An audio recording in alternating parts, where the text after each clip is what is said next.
Salut. Je vous avouerai que depuis cet été, j'ai un peu commencé à questionner l'importance de continuer des sagas parce que ça fait plusieurs fois que je continue des sagas en tant que lectrice sage et que je me tape des énormes déceptions. Et donc c'est quoi l'utilité de me mettre beaucoup de pression pour continuer des sagas si au final le résultat est comme pas souvent positif? Je sais pas, mais aujourd'hui c'est une question que je vais étudier en vous présentant les 9 dernières sagas que j'ai continuées ou terminées. Et pour chacune d'entre elles, je vais déterminer si ça en aura valu la peine ou non que je les lise.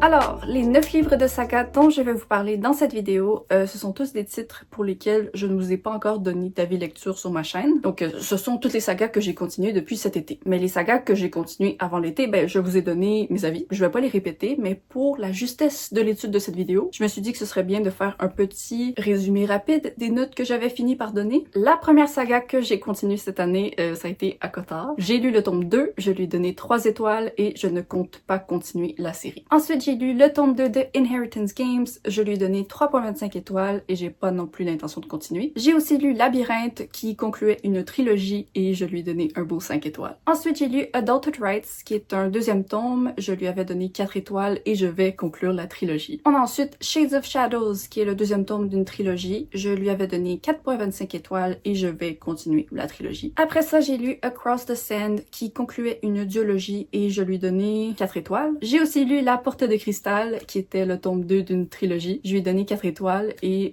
j'ai ensuite lu le tome 3, mais c'est un des livres dont je vais vous parler dans cette vidéo, donc à bientôt. Ah, mais pour finir, j'ai lu le tome 2 d'Absolu, mais ça c'est un livre que j'ai lu dans le cadre d'un vlog qui est pas encore sorti, donc pour pas vous spoiler, je vais pas vous dire. Non. Je garde ça pour moi. Bref, avec toutes ces notes, je pense qu'on peut constater que la première moitié de l'année était pas catastrophique du tout pour moi au niveau des sagas. La moyenne reste vraiment autour du 4 étoiles, là. Ça sera pas comme ça pour la suite. Je sais pas qu'est-ce qui s'est passé dans la dernière moitié de l'année, mais allons-y, on va entrer dans la section point lecture de cette vidéo et vous allez voir que les sagas que j'ai lues après ont clairement pas eu la même chance. On va commencer par un abandon assez surprenant, La Parabole des talents de Octavia E. Butler. J'avais donné 5 étoiles au premier tome qui était La Parabole du Summer. Donc clairement que je ne m'attendais pas à abandonner la suite. C'est un tome 2 que j'ai arrêté après une centaine de pages. Franchement, ça m'a étonnée de constater que j'étais même aussi avancée dans le livre parce que j'avais l'impression d'avoir lu comme 10 pages. Je sais pas c'est quoi qui a causé exactement ce sentiment, mais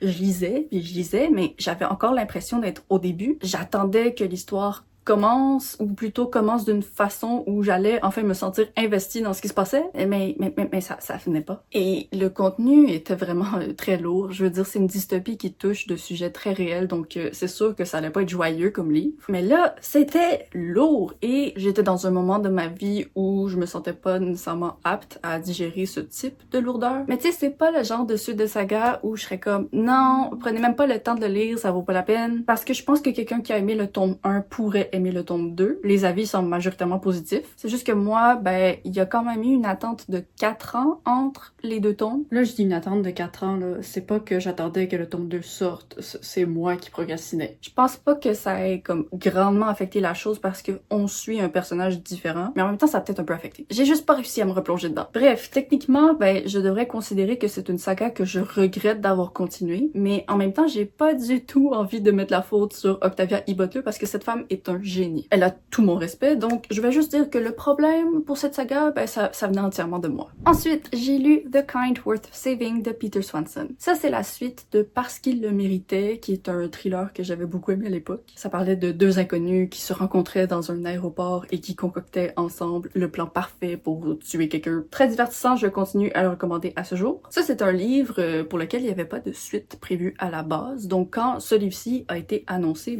j'étais excitée. Je savais pas quel genre de suite il pouvait y avoir, mais j'étais curieuse. Donc finalement, on y suivait certains des personnages du premier tome, mais cette fois-ci, la perspective principale, c'était celle du détective. Il va se faire engager comme détective privé pour une histoire d'infidélité, mais il va vite se rendre compte qu'il y a quelque chose de plus qui cloche là-dedans. Honnêtement, j'ai bien aimé la première moitié. Je trouvais ça doucement intriguant. J'étais pas comme au bout de ma chaise, mais j'étais intéressée, puis j'étais contente de retrouver les personnages. Par contre, cet intérêt a de plus en plus baissé au fil du roman. Et en fin de compte, je lui ai juste donné 2,75 étoiles et aujourd'hui, je serais même pas capable de vous dire pourquoi parce que je ne me souviens plus de rien de ce livre. C'est quand même fou de me dire que son tome 1 que j'ai lu il y a probablement 8 ans, 9 ans, ben lui, je me souviens encore de ces événements alors que ce tome-ci, j'ai tout oublié. Donc, est-ce que ça valait la peine de continuer cette duologie qui n'en était pas une à la base?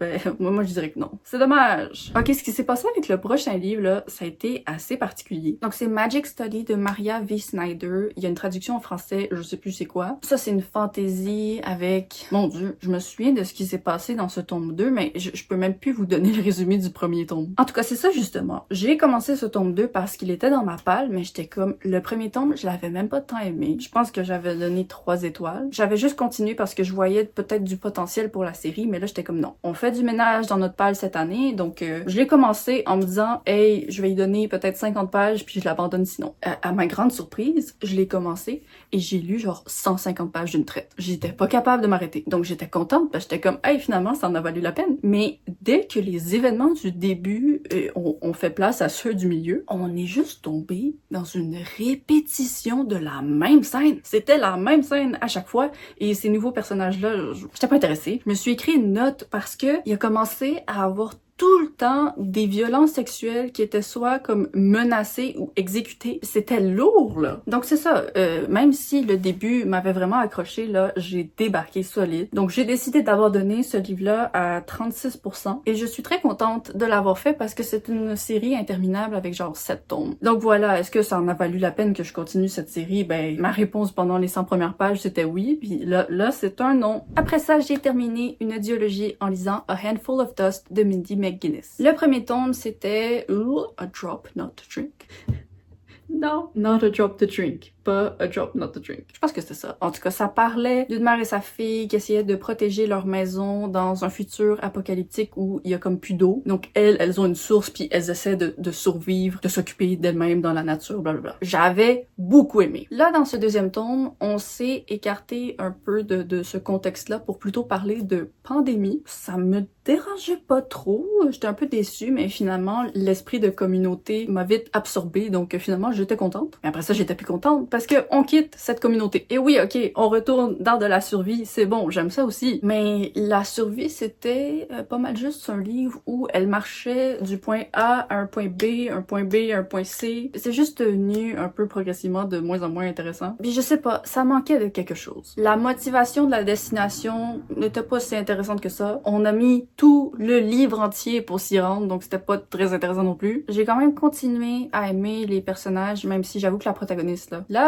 il y a eu des moments où elle m'a énervée. Mais écoutez, hein, c'est du jeune adulte. Les jeunes adultes, qu'est-ce qu'on est? Énervant. Donc voilà, j'ai donné 2,75 étoiles. Dans ce cas-ci, je trouve vraiment qu'une suite était nécessaire. Je voulais une suite. C'est juste que cette suite-là était peut-être pas nécessaire de la manière qu'elle était. Genre moi, j'aurais pu lire 4 livres de cet univers-là, ces personnages-là, mais là, le chemin que l'histoire a pris, ben c'est pas un chemin que j'ai eu autant de plaisir à suivre. Donc voilà, une autre série qui en a pas vraiment valu la peine. Ok, le prochain livre, je suis frustrée. C'est justement le tome 3 de la trilogie de la Terre brisée de N.K. Jemisin, donc il s'appelle Les cieux pétrifiés. Et là, je suis frustrée parce que cette autrice est une génie. Ok, il y a aucun doute. Les explications qu'il y a dans ce livre sont vraiment incroyable. Mais le problème, c'est que la présentation du livre entier était ennuyante. Je suis triste parce que le tome 2, je l'avais beaucoup plus aimé que le tome 1, donc j'étais comme, let's go. Mais sérieusement, le tome 3, à mes yeux, aurait dû être 2 fois plus court. Pour l'apprécier, j'aurais aimé qu'il y ait 50% de ce livre-là qui n'existe pas. Puis aussi, l'autrice, elle a un style d'écriture extrêmement particulier. C'est une belle plume, mais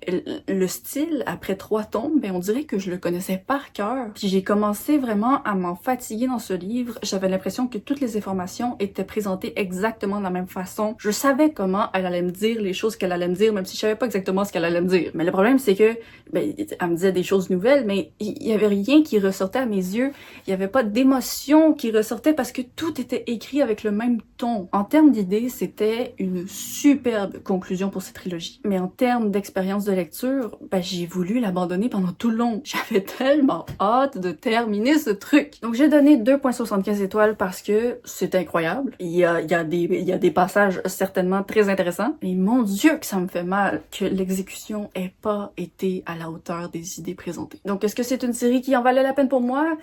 Ça me fait mal de dire ça, mais non. C'est fou de dire ça, mais non. Ensuite, j'ai abandonné le tome 2 de la trilogie, je sais pas c'est quoi le nom de la trilogie, mais le premier tome c'était Troisième Humanité et celui-ci c'était Les Micro-Humains. Et l'auteur c'est Bernard Werber, bien sûr. Là, je sais pas trop. Dans le premier tome, on développait les micro-humains, c'était extrêmement intéressant. Et là, dans ce deuxième tome, ben, on assistait à l'évolution des micro-humains dans notre société. Et comme, en principe, ça aussi c'est intéressant. Mais je sais pas, là, je sais pas. Je lisais, puis j'étais comme... Oh.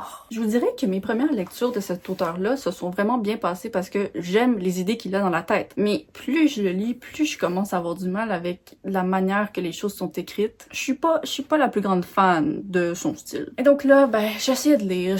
Ben, j'étais comme, ben, je veux savoir les choses. C'est pas intéressant présentement, mais je veux savoir les choses qui seront peut-être intéressantes. Mais là, j'ai fini la première partie. Là, j'étais un peu soufflée. J'ai commencé la deuxième. Là, j'étais comme, bon, on va aller voir sur Goodreads, est-ce que les gens ont aimé ce tome? Et honnêtement, il y a des gens qui l'ont aimé, mais il y a aussi des gens qui disaient tous que la deuxième partie de ce livre-là était vraiment plus ennuyante que la première et que ça avait gâché leur lecture. Donc moi, je lis ça après m'être ennuyée comme pas possible pendant la première moitié. Je suis comme, pas question que j'aille m'ennuyer dans la deuxième moitié non plus. J'aurais préféré honnêtement juste lire le premier tome, ça me suffisait comme livre. Donc c'est ça, c'est un autre abandon, une autre série que, à mes yeux, j'avais pas besoin de continuer. Bon là, heureusement, il reste 3 sagas dont je dois vous parler et là, on est un peu plus positif. Donc d'abord, on a Our Dark Duet de V. Schwab. Ça, c'est un roman fantastique avec des monstres et des humains qui vivent séparément dans une même ville et pas en harmonie, même s'ils se mêlent pas l'un à l'autre. Je vous avoue, j'avais pas trop compris le premier tome. Genre, j'avais compris les événements, j'avais aimé les personnages, mais j'avais pas trop compris l'univers. Et je vous avoue encore une fois que j'ai lu les 150 premières pages de ce livre-là en ayant encore une fois aucune idée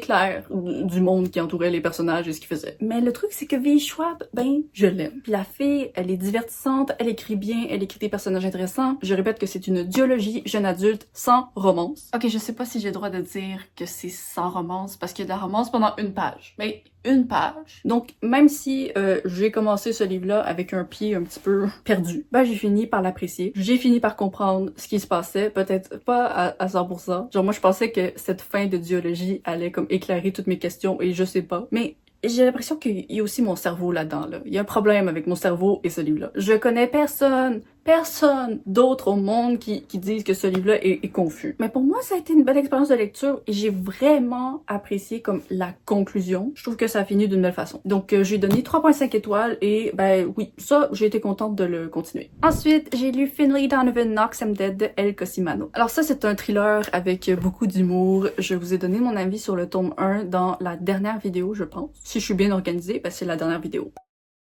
Et encore une fois, j'ai eu beaucoup de plaisir à lire ce livre, peut-être pas autant, mais beaucoup de plaisir quand même. La chose principale qui a affecté mon appréciation de ce tome-ci, c'est que ça commence à devenir un petit peu difficile de croire que la protagoniste est capable de se sortir de toutes les situations dans lesquelles elle se met. Il y a vraiment plusieurs moments de ce tome-ci où j'étais comme non, je veux bien, mais je veux pas. Je peux pas croire que t'es capable de te sortir de ça après ça. Mais bon, à cause du divertissement absolu que ça continue à me donner et mon amour pur envers les personnages, j'ai donné un bon 4 étoiles. Par contre, j'hésite un petit peu à lire le prochain livre. Je me suis comme renseignée avant de directement l'ajouter à ma palle parce que, ben, vous le voyez dans cette vidéo, je suis fatiguée. Je suis fatiguée de continuer des sagas et d'être déçue. Je veux juste protéger le souvenir parfait que j'ai des autres lectures. Puis c'est ça, le tome 3, c'est pas qu'il est détesté, mais clairement, le sentiment général semble être qu'il est pas à la hauteur des autres. Donc je sais pas, ça se peut quand même que je le lise, ça se peut quand même que je vienne vous dire dans un an que ça valait pas la peine que je le lise. Mais je l'ai pas mis dans ma palle, mais il est disponible sur Scribd, le truc où j'écoute mes livres audio. Donc c'est possible qu'un jour je commence la vaisselle, je suis comme ok, on va se mettre ça dans les oreilles. Et pour finir, j'ai lu Swarm de Scott Westerfeld, qui est le deuxième tome de la trilogie Zeros. Ça, c'est du fantastique jeune adulte à propos de jeunes qui ont tous des pouvoirs de super-héros, mais en fait, ce sont des pouvoirs avec certains aspects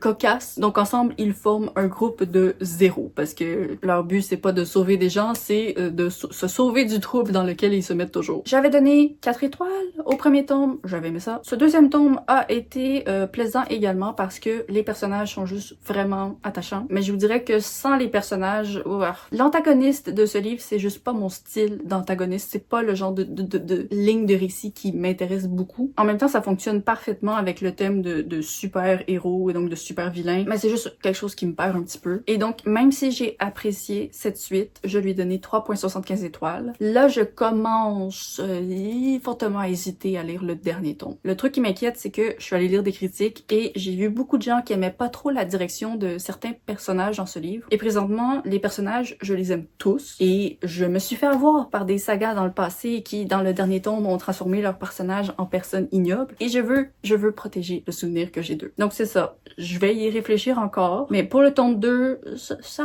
valait la peine. C'était pas incroyable, mais je suis pas fâchée d'avoir lu. Donc voilà, c'est tout pour cette vidéo. Avant de nous laisser, j'aimerais vraiment savoir c'est quoi votre relation avec les sagas. Est-ce que vous vous forcez à toutes les continuer obligatoirement? Est-ce que vous êtes capable de parfois lire un premier tome, l'aimer, mais de pas poursuivre, juste comme ça? Parce que c'est ça, moi je vais commencer à réévaluer ma relation avec les sagas et dans quelques mois, en 2024, je pense que je vais faire une vidéo où je vous présente toutes les sagas que j'ai en cours et j'essaie de faire le tri là-dedans. Bref, je vous remercie d'avoir regardé cette vidéo, j'espère qu'elle vous a plu. N'hésitez pas à vous abonner pour ne pas manquer la prochaine. Je poste les vendredis à 10h30 pour le Québec et 16h30 pour la France. Bye bye!